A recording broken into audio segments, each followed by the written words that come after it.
Very good morning, students. This is Jay Vishakan. For this lecture and video session, I am going to take the next topic, which is cost determinants. So let's see the cost determinant, what exactly it is. The cost of production of goods and services depends on various input factors used by the organization, and it differs from firm to firm because so each and every, the firm, different firms are there, so each firm may produce the different products, so their raw materials, everything different, so that's what it differs from firm to firm. So let's see, the major cost determinants are the level of output.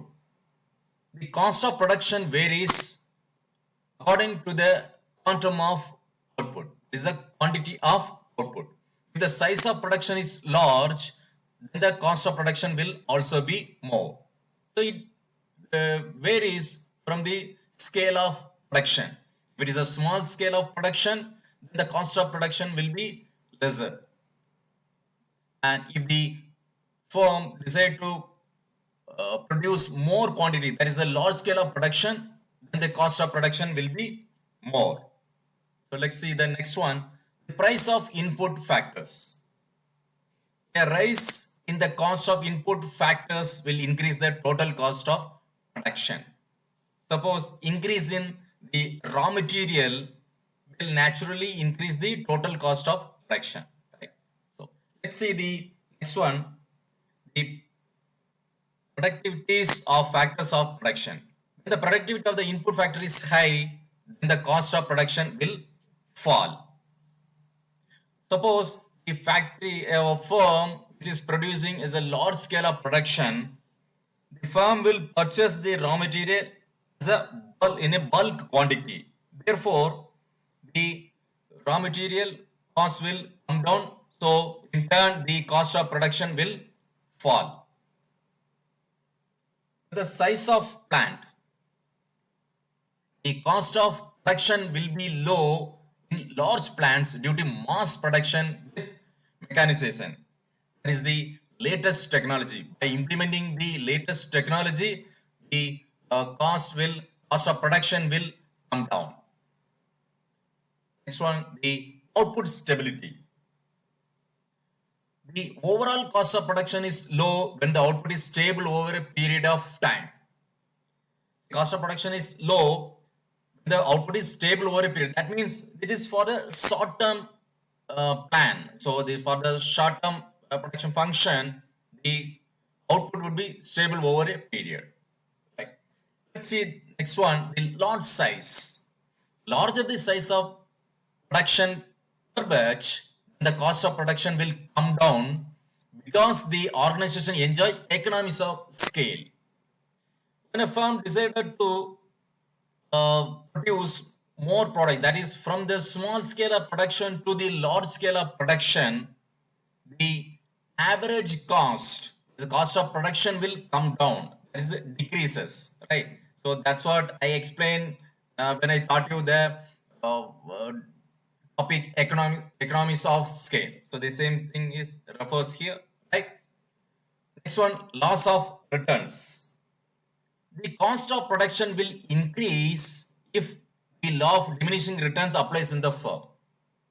So the cost of production will increase if the law of diminishing return applies in the firm. Next one is level of capacity utilization. So higher the capacity utilization, lower the cost of production. That is the effective use of machines. Suppose you have the a producer has latest technology machines in his firm. There is a factory or the production area. He has some efficient machines. So the higher the capacity utilization, lower the cost of production. So if the everything is utilized in a better manner, then naturally the cost of production will come down. Next one is time period. In the long run, the cost of production will be stable. Right. The short term period, the cost will be high. Here, the long run, as far as the long run is concerned, the firm will decide to run the factory or the firm for more than 15 years. So naturally the cost will be stable. Next one, technology.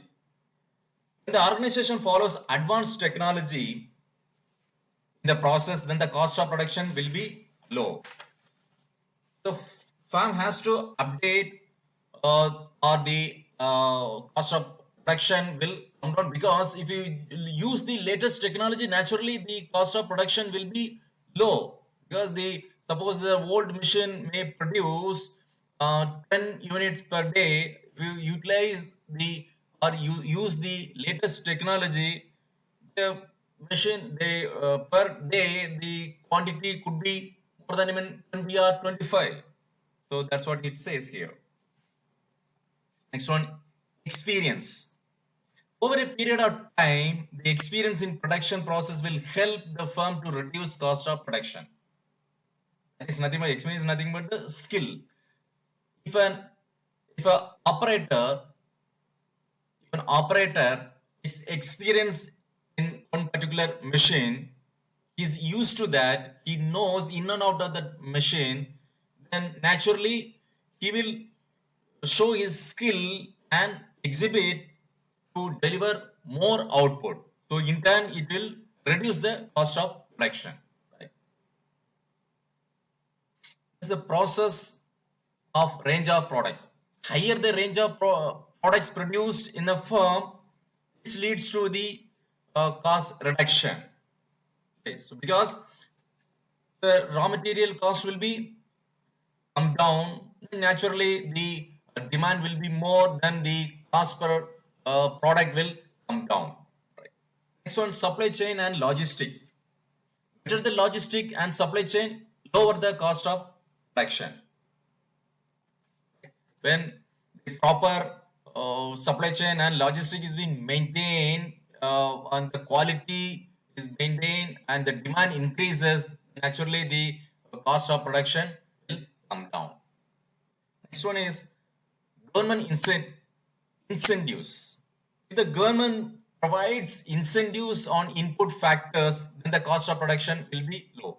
Like subsidies or reduction in tax, which is implemented or been given to the firm or to the producer, the raw material cost will come down. Naturally, the cost of production will be low.